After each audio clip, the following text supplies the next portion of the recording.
दोस्तों आज हम एक आजाद भारत में सांस लेते हैं क्योंकि अंग्रेजों से हमें 15 अगस्त 1947 को आज़ादी मिली थी। और दोस्तों देश को आज़ाद कराने के लिए ना जाने कितने ही लोगों ने अपना जीवन तक न्यौछावर कर दिया था। हालांकि यहाँ भी आज़ादी के लिए लड़ने वाले खासकर दो अलग अलग विचारधाराओं में बटे हुए थे, जिनमें से एक तरफ तो वो लोग थे जो कि आज़ादी को अपनी ताकत के दम पर छीनना चाहते थे, तो वहीं कुछ लोग शांतिपूर्वक अहिंसा के मार्ग पर चलते हुए आज़ादी हासिल करना चाहते थे। और दोस्तों इन्हीं अहिंसकवादी लोगों में से एक थे राष्ट्रपिता कहे जाने वाले मोहनदास करमचंद गांधी, जिन्हें कि हम सभी आमतौर पर महात्मा गांधी के नाम से जानते हैं। और दोस्तों गांधी जी भारतीय इतिहास के वह व्यक्ति हैं जिन्होंने देश हित के लिए अंतिम सांस तक लड़ाई की है, और उन्हीं की तरह ही हजारों वीरों की वजह से हमारा देश 1947 में आज़ाद हो सका था। तो दोस्तों आज के इस वीडियो में हम भारत के सबसे लोकप्रिय लोगों में से एक महात्मा गांधी के जीवन के बारे में जानेंगे कि किस तरह से आखिर अहिंसा के मार्ग पर चलने वाले गांधी जी ने अंग्रेजी हुकूमत को हिलाकर रख दिया था। तो दोस्तों इस कहानी की शुरुआत होती है 2 अक्टूबर 1869 से, जब गुजरात के पोरबंदर शहर में महात्मा गांधी जी का जन्म हुआ। उनके पिता का नाम करमचंद गांधी और मां का नाम पुतलीबाई था। हालांकि भले ही गांधी जी पोरबंदर शहर में पैदा हुए थे, लेकिन जन्म के कुछ साल बाद ही उनका पूरा परिवार राजकोट में रहने लगा, और फिर गांधी जी की शुरुआती पढ़ाई भी वहीं से हुई थी। और दोस्तों 9 साल की उम्र में पहली बार स्कूल जाने वाले गांधी जी शुरू से ही काफी शर्मीले थे, और वह बचपन से ही किताबों को अपना दोस्त मानते थे। और फिर आगे चलकर महज 13 साल की उम्र में ही उनकी शादी उनसे 1 साल बड़ी लड़की कस्तूरबा से हो गई।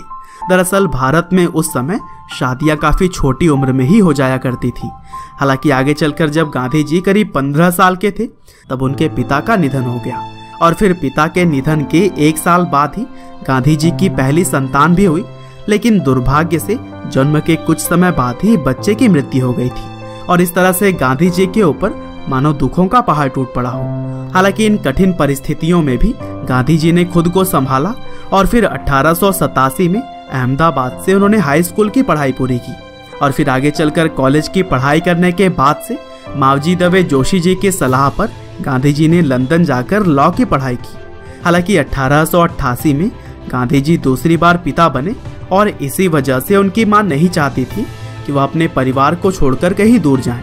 लेकिन कैसे भी करके उन्होंने अपनी मां को मनाया, और फिर 4 सितंबर 1888 को लंदन पढ़ाई के लिए वह चले गए, और फिर 1891 में पढ़ाई पूरी करके वह अपने वतन भारत वापस आ गए।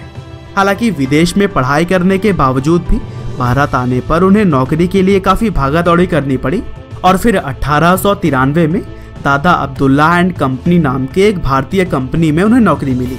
हालांकि इस नौकरी के लिए उन्हें साउथ अफ्रीका जाना पड़ा था। और दोस्तों साउथ अफ्रीका में बिताए गए साल गांधी जी के जीवन के सबसे कठिन समय में से एक था, क्योंकि वहां पर उन्हें भेदभाव का काफी सामना करना पड़ा। हालांकि इन्हीं भेदभाव ने ही उन्हें इतना सक्षम बना दिया कि वह लड़ने के लिए पूरी तरह से तैयार रहते थे। और दोस्तों यूं तो गांधी जी को सिर्फ 1 साल के लिए ही साउथ अफ्रीका भेजा गया था, लेकिन वहां रह रहे भारतीयों और आम लोगों के हक के लिए वह अगले 20 साल तक लड़ते रहे, और इसी दौरान उन्होंने नटाल इंडियन कांग्रेस की स्थापना की थी।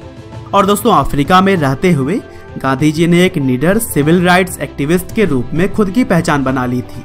और फिर गोपाल कृष्ण गोखले, जो कि इंडियन नेशनल कांग्रेस के एक सीनियर लीडर थे, उन्होंने गांधी जी से भारत वापस आकर अपने देश को आज़ाद करवाने के लिए लोगों की मदद करने की बात कही। और फिर इस तरह से 1915 में गांधी जी भारत वापस आ गए, और फिर यहाँ आकर उन्होंने इंडियन नेशनल कांग्रेस ज्वाइन करके भारत की आज़ादी में अपना सहयोग शुरू कर दिया।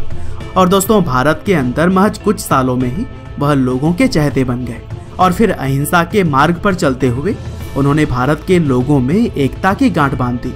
यहाँ तक कि उन्होंने अलग अलग धर्म और जात के लोगों को भी एक साथ लाने का काम किया।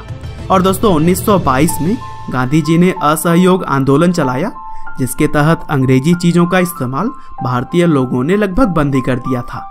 और फिर जब यह आंदोलन काफी सफल साबित हो रहा था, तब महात्मा गांधी को 1922 में 2 सालों के लिए जेल भेज दिया गया। हालांकि गांधी जी के जेल जाने पर लोगों के अंदर और भी गुस्सा आ गया, जिसकी वजह से पूरा भारत अब एक होने लगा था। और फिर इसी कड़ी में ही मार्च 1930 में दांडी यात्रा को भी अंजाम दिया गया, जिसमें कि 60,000 लोगों की गिरफ्तारी हुई। और फिर इसी तरह से ही आगे भी गांधी जी के नेतृत्व में क्विट इंडिया मूवमेंट की तरह ही कई और भी आंदोलनों को अंजाम दिया जाता रहा और इस दौरान गांधी जी की बहुत बार गिरफ्तारी भी हुई।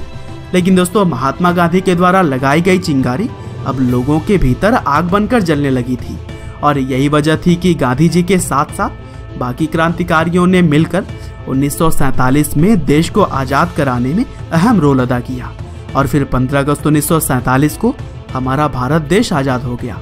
हालांकि अभी देश के अंदर आज़ादी का जश्न चल ही रहा था, तभी 30 जनवरी 1948 को नाथूराम गोडसे ने गांधी जी की गोली मारकर हत्या कर दी और फिर इस घटना ने न सिर्फ देश में बल्कि पूरी दुनिया में ही शोक फैला दिया।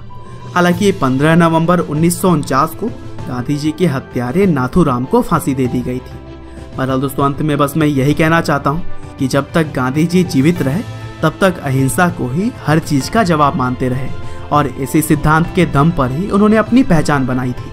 हालांकि भले ही वह अब हमारे बीच नहीं है, लेकिन उनकी सीख और उनके सिद्धांत आज भी पूरी दुनिया मानती है।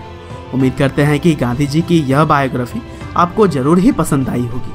आपका बहुमूल्य समय देने के लिए बहुत बहुत धन्यवाद।